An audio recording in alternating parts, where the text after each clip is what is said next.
नव नव audio video सबसे पहले देखबा के लेल हमर चैनल के लाल बटन दबा के सब्सक्राइब करू और घंटी के निशान पर दबा के ऑल नोटिफिकेशन के जरूर दबाओ। और एक और प्रभु श्री राम और माँ जानकी की भजन सुना भी। जहने किशोरी मोरी तहने किशोर रे विधना लगावल जोरी हे विधना लगावल जोरी कहल बेजोर रे विधना लगावल जोरी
एक बार फिर से आ जाइए।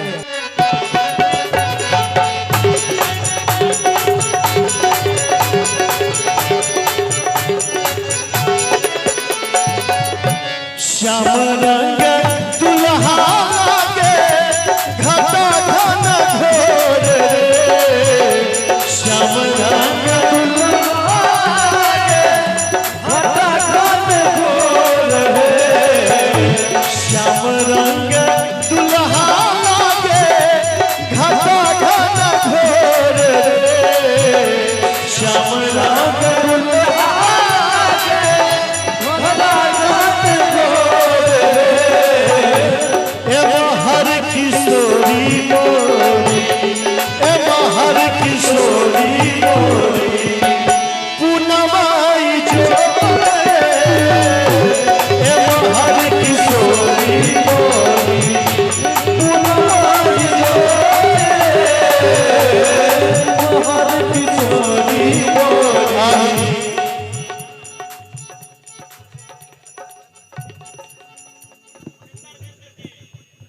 और गीता जयंती के अध्यक्ष श्री मुनीन्द्र मिश्र जी के तरफ से 501 रुपया के आशीर्वाद भेटल। बहुत बहुत आभार, बहुत बहुत धन्यवाद।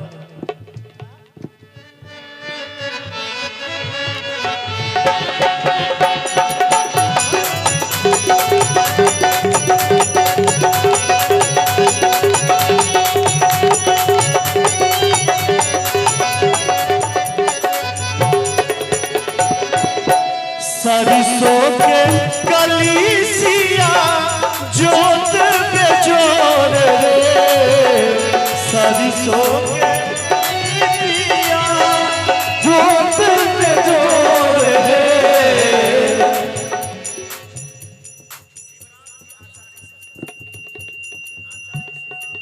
और आचार्य शिवराम जी की तरफ से 201 रुपया का आशीर्वाद भेटल। बहुत बहुत आभार।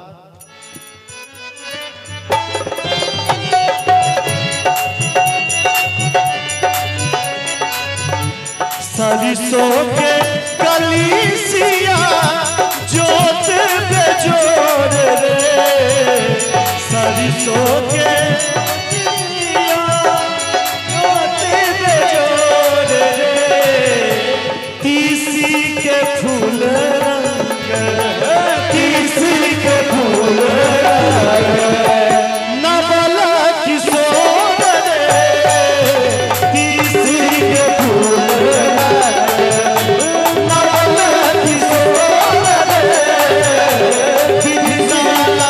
Oh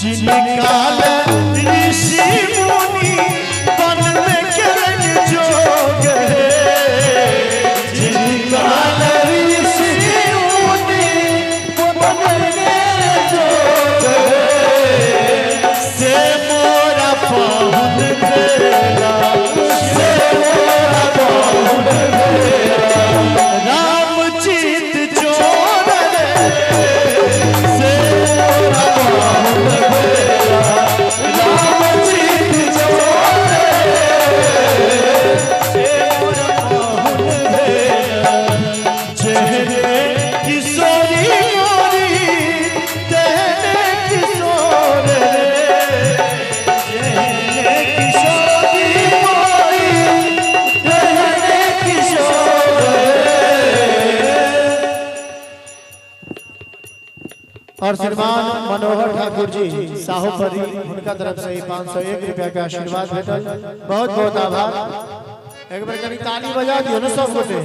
विधना लगाओल जोड़ी, विधना लगाओल जोड़ी, केहन बेजोड़ रे, विधना लगाओल जोड़ी, केहन बेजोड़ रे, विधना लगाओल जोड़ी, केहन बेजोड़ रे, विधना